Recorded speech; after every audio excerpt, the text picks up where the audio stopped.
दोस्तों, भारत के मशहूर शायर हैं मशर अफरीदी साहब। उनका एक शेर अर्ज है, खराब वक्त में इज्जत रहे संभाले हुए, कभी ना जेब में सिक्के रखे उछाले हुए। डसा गया हूं मैं लेकिन इलाज जानता हूं, डसा गया हूं लेकिन इलाज जानता हूं, ये सांप हैं तो मेरी आस्तीन के पाले हुए। दोस्तों, ये शेरो शायरी इसलिए है क्योंकि भारत ने अपना वोट डाल दिया 2 स्टेट सोल्यूशन के पक्ष में, यानी कि फिलिस्तीन एक अब पूरा स्टेट बने, ऐसा भारत ने अपना वोट डाल दिया है। इसकी डिटेल में आपको बताऊंगा, फिर मैं आपको बताऊंगा कि यह शेर व शायरी से मैंने शुरुआत क्यों करी।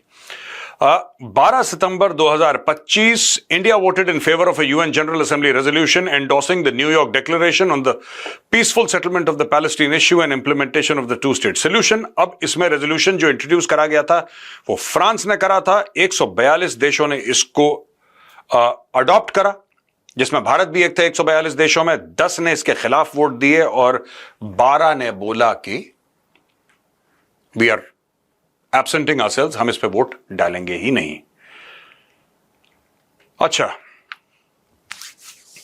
दोस्तों, अब मैं before I get into the specifics मैं आपको 1-2 बातें बताना चाहता हूं, बड़ी इंटरेस्टिंग है। 57 मुस्लिम देश हैं, 57 मुस्लिम देश, ठीक है। और उसमें से एक न्यूक्लियर पावर है पाकिस्तान। पाकिस्तान फुकरा है, भिखारी है, वो बात अलग है, लेकिन पाकिस्तान के पास न्यूक्लियर वेपन्स हैं। पाकिस्तान अच्छा नहीं कर सकता, लेकिन पाकिस्तान बुरा जरूर कर सकता है। अच्छे की उम्मीद, पॉजिटिव चीजों की उम्मीद आप पाकिस्तान से ना रखें। सऊदी अरब है, तेल से मालामाल। कतर है, ऑयल एंड गैस। यूएई है, ब्रुनेई है। कितने सारे ऐसे देश हैं, मुस्लिम देश, जिनके पास इतना पैसा है कि गिनते गिनते गिनते इंसानों की उम्र खत्म हो जाए, पैसा ना गिन पाए, इतना पैसा है। सऊदी अरब के बारे में तो कहावत मशहूर है कि दिखने में रेत दिखती है लेकिन तेल ज्यादा है, रेत कम है।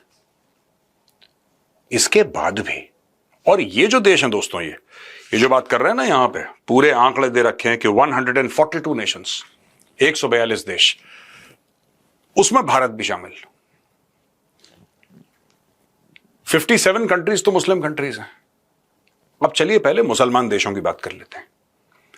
मुस्लिम देश, क्या आप ये समझते हैं, आप सीरियसली मुझे बताइएगा, दिल पे हाथ रख के थोड़ा सा दिमाग के रोशनदान खोलिए और मुझे एक बात समझाइए, क्या आपको ऐसा लगता है कि 57 मुसलमान देश हैं पूरी दुनिया में और इजराइल उन पर भारी पड़ रहा है? आप सोचिएगा। ठीक है, इजराइल अपने आप में बहुत ताकतवर मुल्क है, लेकिन अगर कोई यह कहता है कि इजराइल इतना ताकतवर है, इतना ताकतवर है कि 57 मुसलमान मुल्क उसके सामने फीके पड़ रहे हैं, तो यह मैं मानने को तैयार नहीं हूं। दिस इज नॉट ट्रू, यह सच नहीं है। हां, इजराइल जबरदस्त है, इजराइल बहुत मजबूत है। दोस्तों, बात यह है कि पैलेस्टीन एक इंडिपेंडेंट कंट्री बने, पैलेस्टीन एक इंडिपेंडेंट स्टेट बने, यह कई मुसलमान देश नहीं चाहते, जो बहुत दूर रहते हैं, राइट, जैसे कि पाकिस्तान, जैसे कि बांग्लादेश, जो कभी गए नहीं वहां पे, उस इलाके, उस खित्ते से उनका कोई लेना देना नहीं है, ना कल्चरली ना कुछ और। हां, हम मजहब हैं लेकिन इससे ज्यादा और कोई रिश्ता नहीं है, वो बड़े इमोशनल हो जाते हैं। आपने अरबियों को इतना इमोशनल होते नहीं देखा होगा फिलिस्तीन के मामले में, जितना पाकिस्तानी हो जाते हैं, आग लगा देंगे, बांग्लादेशी नाचना शुरू कर देंगे। ये सब नहीं करते वो लोग। हां, प्रोटेस्ट करेंगे, एहतजाज करेंगे, अपनी बात सख्ती से रखेंगे, लेकिन ज्यादा एक्सट्रीम में नहीं जाता है। आपने कभी सोचा ऐसा क्यों है? दोस्तों, ऐसा है कि पूरा गजा, अब फिलिस्तीन तो बड़ा है, गजा उसका एक हिस्सा है, पूरा गजा जो था ये पूरा का पूरा हमास के ही हाथ में था और 2005 में इजराइल वहां से पीछे हट गया। 2005 में इजराइल पीछे हट गया। करीब 20-1 इजरायली वहां पे हुआ करते थे, उनको हटाया। उनकी फौज ने जबरदस्ती अपने सिटीजन्स को हटा लिया, जो यहूदी थे, इजरायली थे, उनको पीछे ले आए। करीब 2 या 3 अरब डॉलर खर्च करे और पूरा का पूरा इलाका फिलिस्तीनियों को सौंप दिया। अब जो इलाका सौंप दिया दोस्तों फिलिस्तीनियों का, सब कुछ ठीक था। अगले साल चुनाव होते हैं, यानी कि 2006 में चुनाव होते हैं और एक पार्टी सत्ता में आती है। मैं बात कर रहा हूं गजा की। एक पार्टी सत्ता में आती है और सबसे पहला काम वो पार्टी करती है कि जो पैलेस्टीन लिबरेशन ऑर्गेनाइजेशन है, यासिर अराफात, कौन उनका नाम नहीं जानता, बहुत बड़ा नाम है, यासिर अराफात की जो पार्टी है, यासिर अराफात तब तक जा चुके हैं इस दुनिया से, लेकिन उनकी पार्टी के जो लोग हैं जो एक्चुअली पैलेस्टीन में सरकार चलाते हैं, उनको बोलती है कि तुम अगर गजा आए तो तुम अपनी जान से जाओगे। अब कई लोग तो गजा के रहने वाले हैं, पीएलओ वाले, लेकिन डर के मारे वो गजा के अंदर आ नहीं सकते, क्योंकि ये जो पार्टी है जो चुनाव जीत के सत्ता में आती है, उसके पास एक कार्डर है, एक फौज है अपनी, और एक खतरनाक लोग हैं इस फौज में, सबके पास हथियार हैं, सबके पास ट्रेनिंग है, और इस कार्डर को, एक छोटी सी फौज को, ये जो छोटी सी फौज है, इसकी फंडिंग देता है ईरान। दोस्तों, इस फौज का नाम है हमास। हमास ने सरकार चलाई 2006 से लेकर, और अभी भी आज की तारीख में भी जब आधे से ज्यादा गजा एकदम जिसको कहते हैं कि पार्किंग लॉट बन चुका है, ये जो फिगर्स आप सुनते हैं ना कि हेल्थ मिनिस्ट्री, गजा की हेल्थ मिनिस्ट्री ने बोला है कि इतने लोग मारे गए। हेल्थ मिनिस्ट्री किसकी है? मिनिस्ट्री मतलब कोई मिनिस्टर होगा उसका, हेल्थ मिनिस्ट्री यही मतलब है, कोई मिनिस्टर होगा, कोई गवर्नमेंट होगी, कौन सी? हमास है। हमास देता है आंकड़े, और भगवान जाने वो आंकड़े कौन कौन चेक करता है उनको, कौन सैनिटाइज करता है। हमास ने जो बोल दिया, हमास बोलेगा 80,000 मर गए तो लोग कहते हैं 80,000, कहते हैं 60 मर गए तो 60, उनकी मर्जी है, अगले दिन कोई भी आंकड़ा छोड़ दें वो लोग। ठीक है। अब जो मेरा पहला सवाल था कि अगर 57 मुल्क हैं, देखिए यहां पे तो 142, 142 मुल्क कह रहे हैं कि बनना चाहिए, क्या इजराइल उन 142 से भी ज्यादा तगड़ा है? यूएस को भी मिला लो साथ में। आप कहते हो ना यूएस बड़ा सपोर्ट करता है, यूएस बड़ा सपोर्ट तो करता ही है, जाहिर सी बात है, और मुंह पे कह के करता है यार।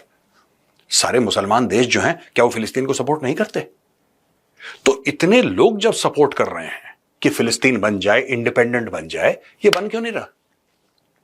इसके दोस्तों 2-3 कारण हैं, और ये आज का कैप्सूल मैं इसलिए आपके लिए ये खास तौर से आपके सामने लेकर आया हूं, आपके लिए लेकर आया हूं, क्योंकि भारत ने भी अपना वोट डाला है इसमें, और मैं इससे डिसएग्री करता हूं, मुझे अच्छा नहीं लगा।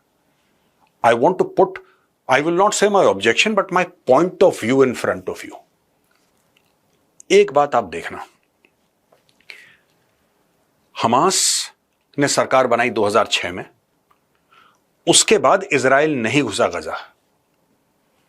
ये बार बार हमला कर रहे हैं, क्यों? अगर तुम्हें तुम्हारा इलाका दे दिया, तुम वहां पे फेंस बनाओ, तुम वहां पे दीवार बनाओ, इजराइल को बोलो तुम वहां पे रहो, हम यहां पे रहेंगे। एक्चुअली सच बात क्या है दोस्तों? सच बात यह है कि चाहे हमास हो, चाहे हिजबुल्लाह हो, चाहे ईरान हो, कोई भी हो, ये चाहते नहीं 2 स्टेट सोल्यूशन। मेरी कहने की बात यह है कि जो इजराइल चाहता है वही हमास चाहता है। चाहने के तौर तरीके अलग हैं इनके, इनकी कहानियां अलग हैं, लेकिन चाहता वही है। देखिए, इजराइल यह चाहता है कि पूरा इलाका इजराइल बन जाए, हमास यह चाहता है कि पूरा इलाका फिलिस्तीन बन जाए। चाहते दोनों एक ही चीज है कि वहां पे एक ही मुल्क हो, बस वो चाहता है वो हमारा हो, वो चाहता है उनका हो। ये आपस में जीना, आपस में कोएग्जिस्ट करना, ये सब फ्रॉड है। ये हम लोगों के दिमाग की कमी है जो हम ऐसा सोचते हैं। जो सीधा साधा बच्चे बच्चे को नारा बता रखा है वहां पे, from the river to the sea Palestine will be free. River इसमें जॉर्डन रिवर है और सी उसमें मेडिटेरेनियन है। यहां से लेकर वहां तक, from the river to the sea Palestine will be free, यानी कि बीच में कौन आता है? इजराइल आता है। साफ करो इजराइल को, यहूदियों को मारो। ये जो गेम है पूरा एग्जिस्टेंशियल है।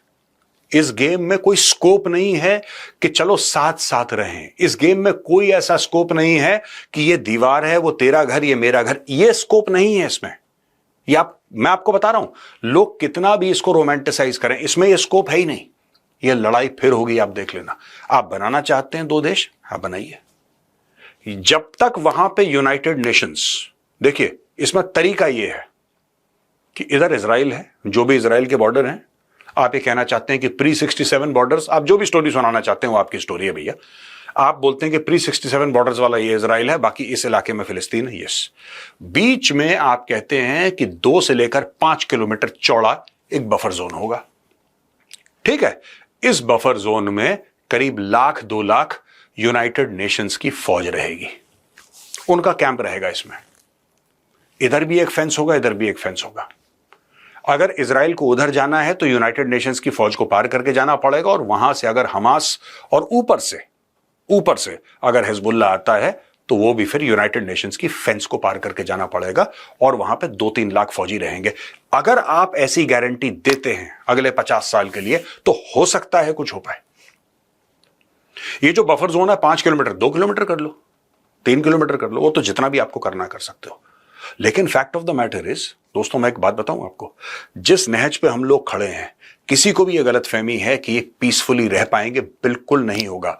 हमास कुछ ना कुछ जरूर करेगा, नॉट बिकॉज हमास कुछ करना चाहता है, नॉट बिकॉज ऑफ दैट, इसलिए क्योंकि ईरान अपने हथियार ऐसे नहीं डालेगा। हथियार मैं किसको कह रहा हूं? ईरान के। मैं हिजबुल्लाह को कह रहा हूं, मैं हमास को कह रहा हूं, मैं हूथियों को कह रहा हूं। अभी हूथियों ने इजराइल के एक एयरपोर्ट पर बम मारा, इजराइल ने पलटवार करा, 35 हूथी मार दिए।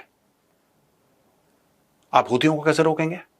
वो तो मिसाइल मारेंगे, यहां पे इजराइल मारेगा, आप कैसे रोकेंगे? तो ये सारी की सारी चीजें दोस्तों, जहां तक मैंने पढ़ा है, ये पूरा का पूरा from the time modern Israel was created by a mandate of the United Nations.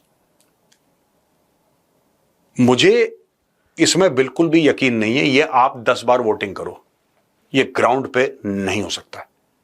ठीक है, इंडिया ने जो भी सोच के करा होगा, इंडिया को लग रहा होगा कि हमें ऐसी इमेज प्रोजेक्ट करनी चाहिए, ऐसा ये 2 देश कभी नहीं बन सकते। अगर इनके बीच में अमन चाहिए, शांति चाहिए, तो बंदूक से शांति होगी। ये हाथ मिला के कि let us live as 2 neighbours, ये कभी नहीं हो सकता। मुझे बुरा लगा जब मैंने ये देखा कि भारत ने 2 state solution, there should not be a 2 state solution. The Palestinians do not deserve a country of their own. There should be only 1 state solution, and that state is Israel. The Jews will forever be in danger if you allow Palestinians next door. ये होगा, believe you मी, ये होगा दोस्तों। आप आज की तारीख में सब कुछ ठीक ठाक है, ट्रंप चाहे जो भी चूरन खिलाए दुनिया भर को, मैं ऐसा कर दूंगा, पीस कर दूंगा, अमन शांति कर दूंगा, 6 महीने बाद देखना फिर से बमबारी होगी। ये एग्जिस्टेंशियल फाइट है, ये वर्चस्व की लड़ाई है, इसमें एक म्यान में एक ही तलवार रहेगी, देख लेना। दोस्तों, जाते जाते मैं आपको यही बात कहूंगा कि खराब वक्त में इज्जत रहे संभाले हुए, कभी न जेब में सिक्के रखे उछाले हुए, डसा गया हूं लेकिन इलाज जानता हूं, डसा गया हूं मैं लेकिन इलाज जानता हूं, ये सांप हैं तो मेरी आस्तीन के पाले हुए। पूछिए, आप इजिप्ट से पूछिए, जॉर्डन से पूछिए, कुवैत से पूछिए, ये जितने भी मुस्लिम अरब देश है ना फिलिस्तीन के आसपास, सबसे जाके एक एक करके पूछिए, ये गवाही देंगे, चिल्ला चिल्ला के, चीख चीख के गवाही देंगे कि सांप है तो मेरी आस्तीन के पाले हुए। फिलिस्तीनियों ने सबको धोखा दिया है दोस्तों, सबको, किसी को नहीं छोड़ा।